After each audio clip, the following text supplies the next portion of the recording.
things don't go my way, you know, You're not done. I'm not done. Okay. At least what I'm saying. But I'm not worrying about that because I'm passing through. Even if the gatekeeper don't give me a pass, I'm kicking it through. No. Gatekeeper ain't letting you in. Throughout my whole entire life. Believe it or not, even Derek don't know this, but I need him more than he need me. Why is that? Because of what I'm trying to accomplish in this division of coming back. You got one man said this is his last fight. This is his last 50th and last final. For me, I feel there's more to come. You know, I don't have nothing to prove but what I wanted to gain for my own self and my sanity. So when I do hang it up, I'm like, yeah, I done everything. I did what I wanted to do. I gave it my all. You know what I mean? It's hard for me to give up and quit. I've never been a quitter. And for him, because of his style and what he brings to boxing, I mean, he ain't war Chisora for nothing. You know what I mean? He comes to fight. He comes to get you out of there. He brings, I need that energy that he's going to bring. I need that relentlessness that he's going to give. I need that I don't give a fuck who you are mentality, a mindset that he's going to bring to the table. Of course, we're cordial right now, but it ain't fooling me. I know. It's a retirement fight for me, but subconscious, the retirement fight for him. He don't realize it yet. He don't realize it yet. What do you mean? What do you mean? What I mean is like, you're ending all this. I'm gonna. It's one of those things like he ain't gonna win the fight. So what happens when he loses the fight? It's a retirement. It's a bow down for both of us, but he's in denial. You understand? You see, he's planning all this nonsense. Oh, I want to fight. You sick? I'm a stopover and all this. I'm all right with that. I'm okay with it. I'm the gatekeeper. I hold the golden key. I'm okay with it. But as they say in the Lord of the Rings, thou shalt not pass. Do you think he's looking past you? Pardon? Do you think he's looking past you? Listen, for me, I don't care.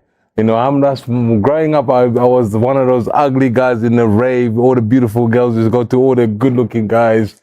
But let me tell you something. Now those beautiful girls want to come to me, but I don't want them no more. You get it? So I got this mentality like, I don't care. You know? Yes, I'm a stepping stone for this young man here, this knockout artist. I'm happy with that.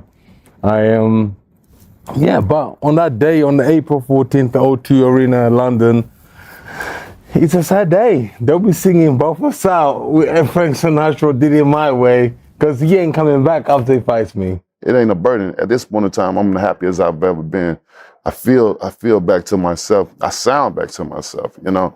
And it feel like a new beginning for me. And with this new beginning, I need someone like him for me mentally to see if I'm truly back. I need his style. I need the personality of it. I really, truly need him. And it's an honor and pleasure to be able to share the ring with him at this moment in time. And, you know, I'm a man of timing. I believe in things may not come when you want it, but God is an on-time God. Those past times that's supposed to happen, it didn't happen for a reason, for this very reason right here. And that's how I truly feel. So it's going to be an amazing fight. How'd you turn things around? I have the two therapists and the sports psychologist. Okay. You know, especially as a black man or black people, you know, we don't really, you know, look for a therapist and different things like that. I don't know if it's a cultural thing or whatever, because, you know, with my race of people, you know, we all need some type of therapy. We all got PTSD, the things that we've been through as a race, we need it, you know, but a lot of us, you know, downplay it, don't think we need it. You know, at some point in time, you know, I've always was strong-minded, and I felt like I could overcome anything with my mentality or my mindset because of what I had to go through as a young boy. You know what I mean? But I got into a situation where it was overpowering. It was too overpowering, and I needed help with it. You know, so here I am again.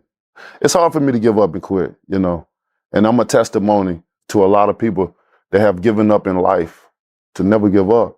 Because if you give up, you'll never know what you could have done.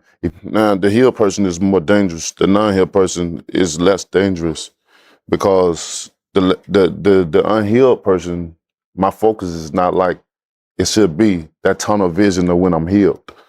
You know, when I'm unhealed, when you have so much on the outside of the ring, it's like this. I put it like this, something that's never happened to me before.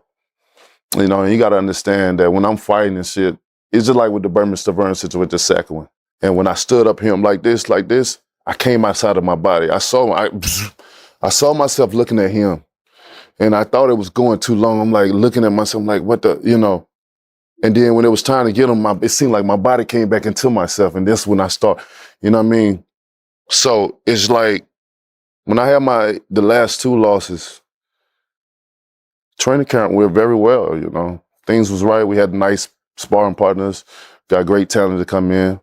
But there was something about when the bell rung, it's like I was into a hypnosis state. I went back. I went back. And I didn't understand it. It's like, oh, shh.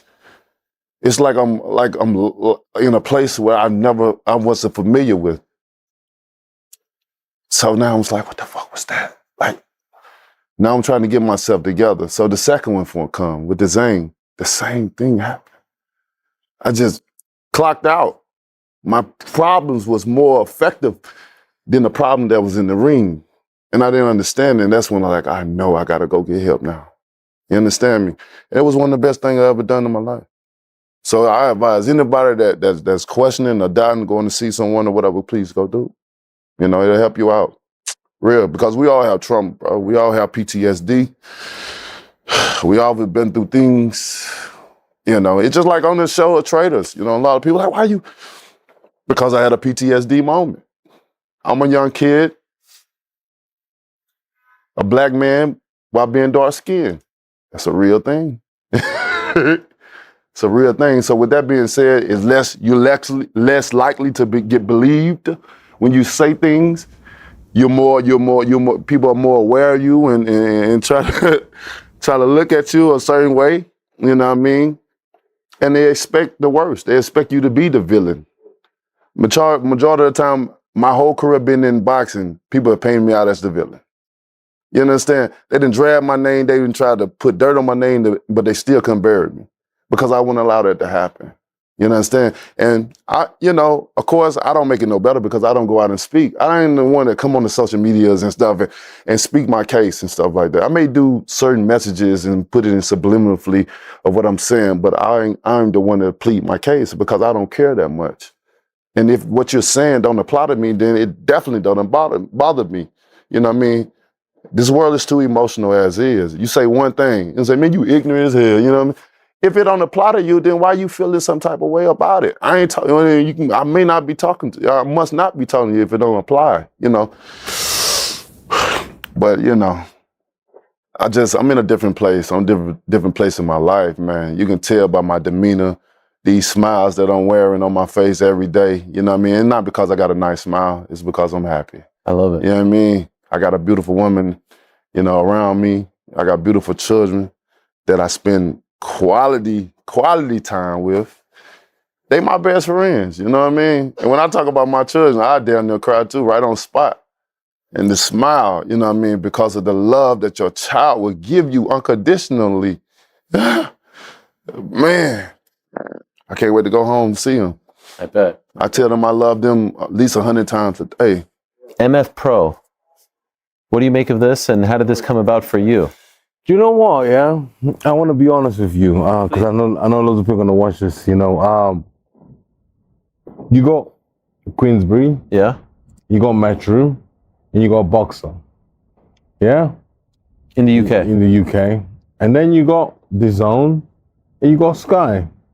Sky stopped promoting fights for the last year, and it became 2 powerful promoters, Frank Warren and Eddie Hearn.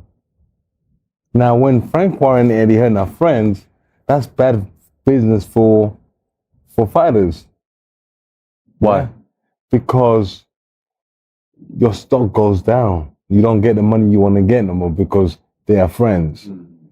People don't want to go to Boxer because he don't have the numbers on BBC. Right. So this is a business for me. So MF Pro came in. They're a young company. They're a new company. They got a point to prove. So what do? They have to pay the money.